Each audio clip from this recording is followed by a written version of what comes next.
Within every human being there is a particular energy that in Sanskrit is called Kundalini. Kundalini means coil. This is because this energy is wound as 3.5 coils in the sacrum bone. It resides within us as the reflection of the omnipresent energy, and when it is awakened, it enlightens the 7 chakras, which are the main energy centers of our nervous system.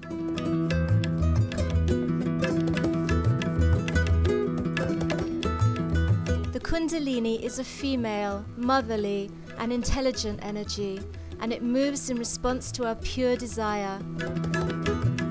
Now this power is the power of desire, of the ultimate desire, the only desire, the real desire that we have within ourselves. This is the state where we should realize that affluence, if it was our desire, is not the real desire. Because when we got the affluence, we should have been very happy and joyous people, but we are not. And the basics of economics is that wants in particular may be satiable, but in general they are never satiable. Means matter cannot satisfy your wants. So what is the want? What is the seeking one has is hidden in this power, and that is the seeking to become one with God, the yoga, the union with God. This power is to be shaken within you. It is to be awakened within you. If it is awakened within you, it rises.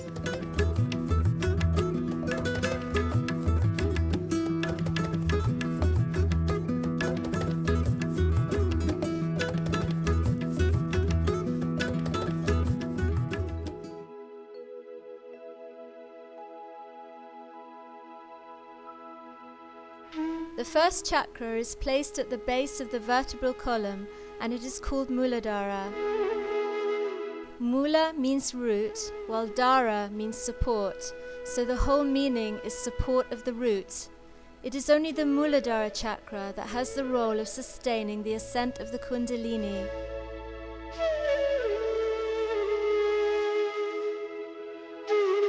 This center is responsible for memory, balance, and a sense of orientation. The Muladhara chakra is related to the earth element that gives us steadiness, gravity, and solidarity. The main qualities of this chakra are purity, spontaneity, wisdom, and innocence. These qualities can often be seen in children and in simple people. With the Kundalini awakening, these qualities can be enlightened again, and our life can be lived with the joy and naturalness of children.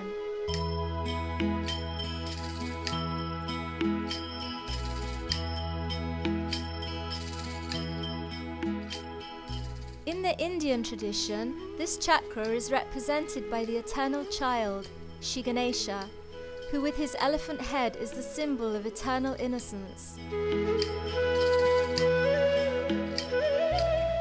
We always think that the people who have got knowledge can never be innocent, can never be simple.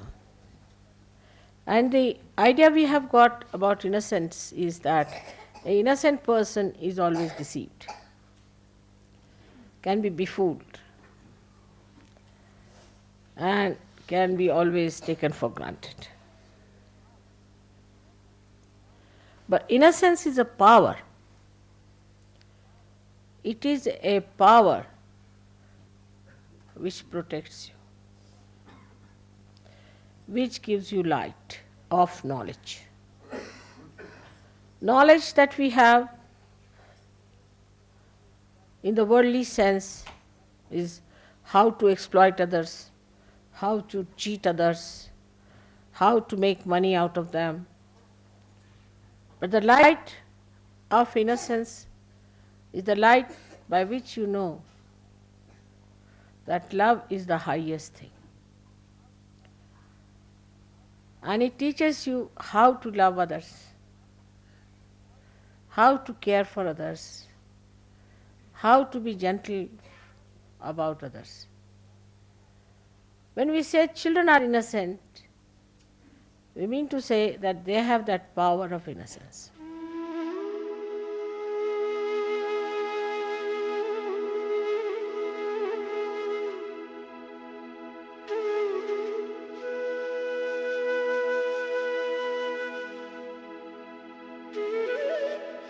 Still, we would say that the innocence of children is innocence of ignorance,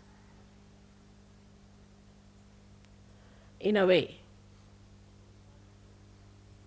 because they do not know the dangers of life. But the light of innocence knows all the dangers and also knows how to get rid of it, also knows how to be away from such a person.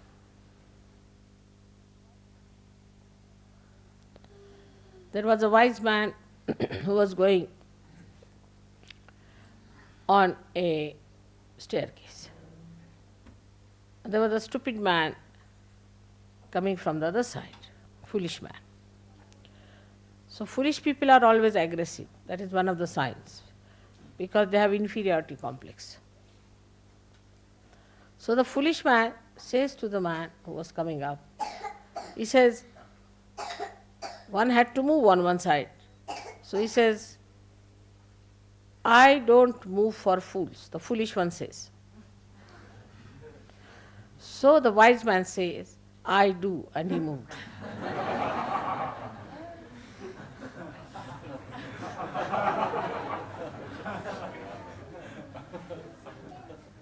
That's how the light of innocence tells you how far to go with a person, how far to talk to a person, how far to indulge in another person's personality or his problems. Otherwise he deceits. He understands that this gentleman is a stupid fool, so I move for a fool like that. He doesn't pay attention to such a person. He doesn't bother about such a person. This is the light of innocence which gives you discrimination. Auguries of innocence. To see a world in a grain of sand and a heaven in a wild flower, hold infinity in the palm of your hand and eternity in an hour. William Blake.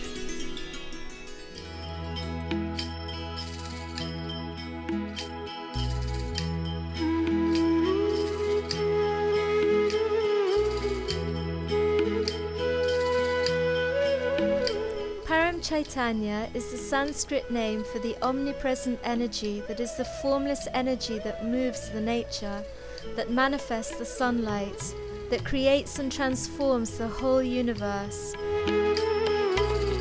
When the Kundalini is awakened within us, we are able to feel this energy as vibrations.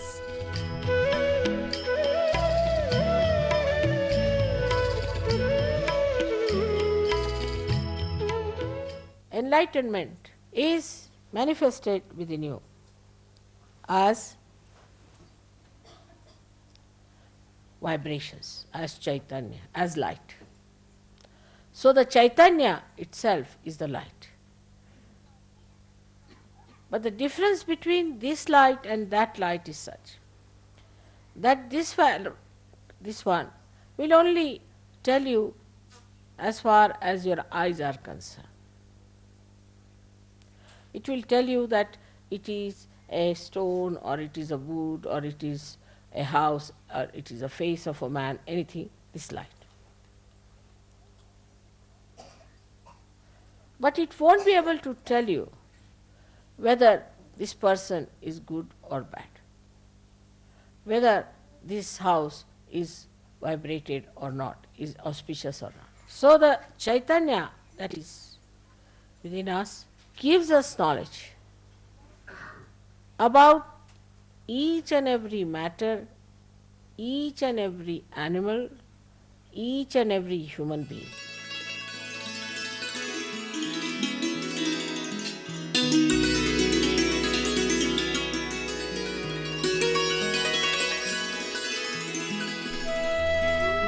Now let's put both our hands on the floor.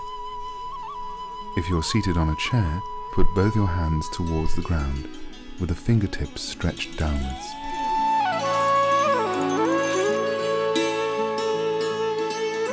With our attention on our Muladhara chakra, we can ask the Mother Earth to absorb all the tensions and all the heat in this chakra.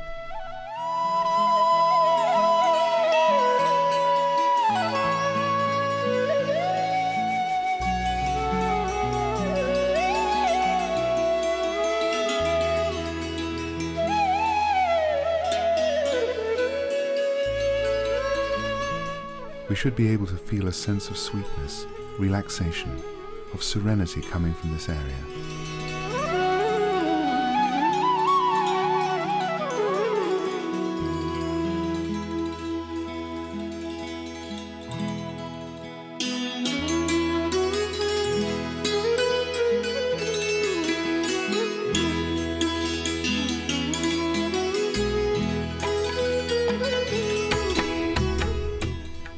Now place the center of the palm of your right hand a little bit above your fontanelle burn area. You may feel a cool breeze, but sometimes it can also feel warm.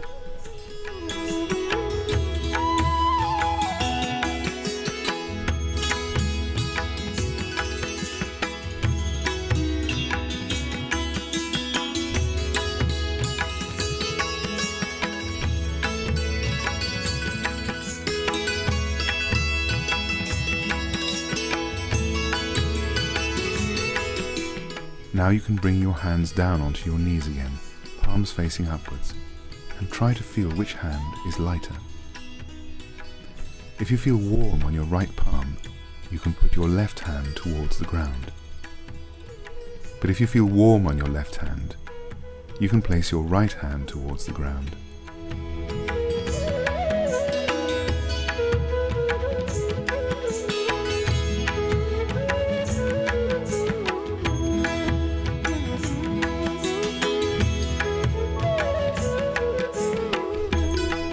Let's try to keep our attention on the Muladhara chakra for a few moments.